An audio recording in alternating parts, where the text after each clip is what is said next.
Today I wanted to take some time and talk about practical life.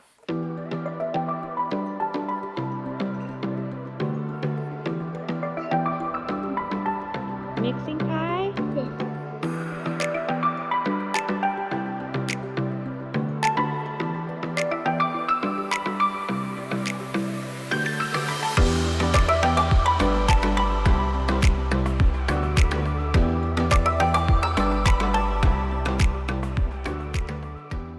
So before I begin, what does practical life mean?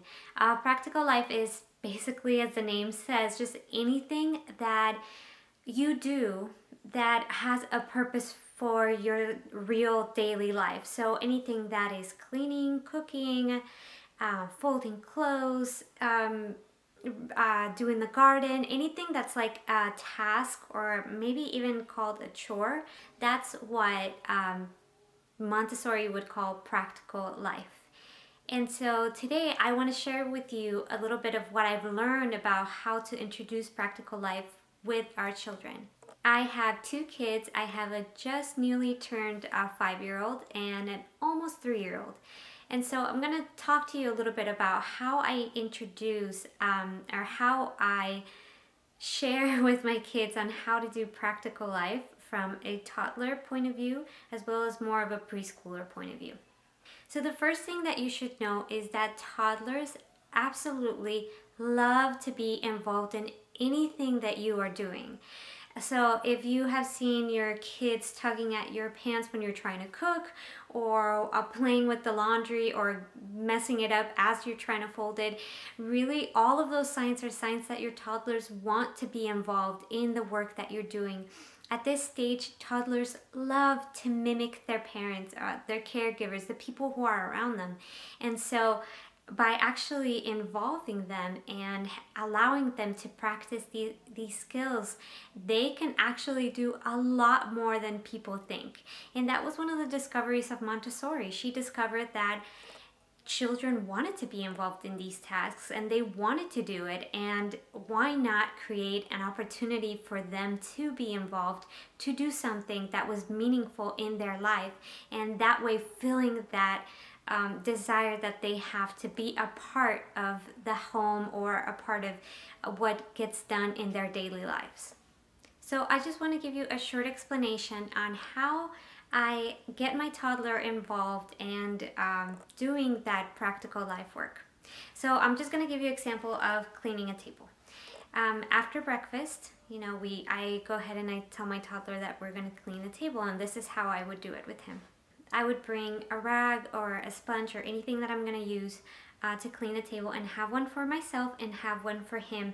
Hopefully that is made for children to use. So if I have a regular size sponge for my hand, I probably want to cut it down so that his sponge is comfortable to be big enough for his hands to use. So whatever you're giving him, a little rag or anything, it has to be comfortable for them to be able to use it successfully. If you've noticed, for example, your toddler might have wanted to sweep with you, but having a broom that's very large and very heavy, they'll probably swing it everywhere, and you usually are like, no, just let me do it, don't worry about it. So you have to think about finding things that are also toddler sized or child sized, so that they will be also able to do things successfully.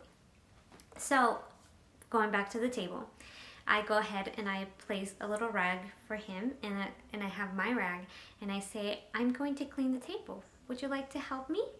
And so I go ahead and I show how I clean a table, how I use my hand, how I do it, and I will just give him his own little rag so that he can mimic what I'm doing. Once a child gets a little bit older, more in the preschool ages, between 3.5, and a little bit older, what I would do to involve a child that's a little bit older, I would say something along the lines of, we are now going to clean the table. I'm going to show you how to do it first. And they will be able to watch how I do it. And maybe cleaning the table might be a little bit too simple for a preschooler, but let's talk about cracking an egg, right? So I go ahead and I tell my daughter, Okay, I'm gonna show you how to crack an egg first. And I go ahead and I show her how I do it. I try not to use too many words because what happens is that we try to speak out what we're doing. Now we take an egg and we put it in our hand and now we, and then it becomes an overstimulation of what should I pay attention? Should I pay attention to the new language that you are introducing me to, or should I pay attention to what you're doing? So what you want to do is simplify this and go ahead and just use your movements and very few words. Just grab the egg. See? All right, I usually show her in the middle, right? Because if we crack the egg, I'm telling you this, I don't tell them that. But if you crack the egg, like on the side, or it's kind of weird to open it. So you want to show, see, in the middle, crack it, right? So in the middle, and I crack it, and I go ahead, I don't say anything, I just show her. Once I'm done with that, then I go ahead and tell my daughter, would you like to try? And then I go ahead and I give her one egg, and she, can go ahead and try. Now, if you have toddlers, why is this different, right? If you have toddlers, your toddlers are not going to wait for you to do a whole presentation of how to crack an egg. They're going to want to grab it from your hand and just try it themselves. The same thing with the reason why I have two rags is because when I'm showing my toddler to how to clean a table, I want to make sure that he has his own thing so he can mimic, right? Because they're very good at watching and doing the exact same thing that you're doing. And then once I'm done, they want to repeat everything. Like I take my rag and I put it, to wash or on a basket or something. They want to do the same thing. If I'm showing my very young toddler how to crack an egg, they are not going to wait to watch specifically the whole presentation of taking an egg, cracking it specifically in the middle, and opening with both fingers. They're just going to want to take the egg and just try to figure out how to do it. So that's why you have to have different presentations depending on the age of your child. If you have a toddler who is, I'm going to say up to 3.5 and younger, they're going to want to go ahead and get in there and copy you immediately. With a child who's older, you can teach them how to wait for you to show them how to do it and then to repeat. With a toddler, you just have to go ahead and do as you're doing it, right? Let them get involved. Know that they might crash the egg in their hand. They're not going to be gentle. It's probably going to be a little bit messier. And what you want to do, even with both children, is with both age children, is that you want to simplify everything. So before I go ahead and I involve my toddler into cracking an egg or helping cook, I really have to simplify the area. So if we're doing eggs, I am not going to put the whole carton of eggs near where he is because I know that he might drop it, he might take another egg, throw it in. It can become a mess. So what you want to do is prepare and simplify the environment. So go ahead and take out specifically the amount of eggs that you want to have in your bowl. So if it's 2 or if it's 3 and that's enough, just have it in a little bowl where you know that those are the eggs. You already have your whisk, your utensils, maybe your salt already ready. And another tip that I've learned from another Montessori mom is that you do a hand over hand if it gets too crazy. So let's say that your child wants to put in salt on your eggs. That's okay. You're not just gonna let him pour in all the salt because then you won't be able to eat it, he won't be able to eat it, and that food will be wasted. We don't want to teach that wasting is okay, though mistakes are going to happen. So if it happens, it just happens. But if your child, for example, tries to grab the salt, then what you can do is just go ahead and put your hand over him, right? So that you're also holding it and you do it together. It's easy to start telling your child to, just go ahead and do it, or I'm gonna do it for you, right? We want to go and find that middle ground. How can we do it together? And how much help do you really need?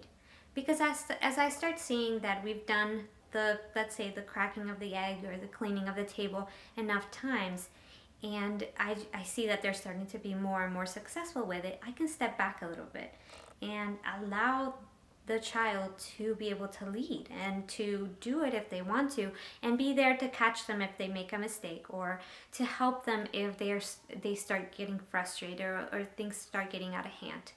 Now, this is a tip that I'm going to give you from being a mom, the real side of this. I love to involve my kids anytime that I can. I want them to learn these things. I think that being independent and learning these things from the time that they really want to do it, it's an amazing experience. But the thing is that the reality is that they're not always going to be able to help, right?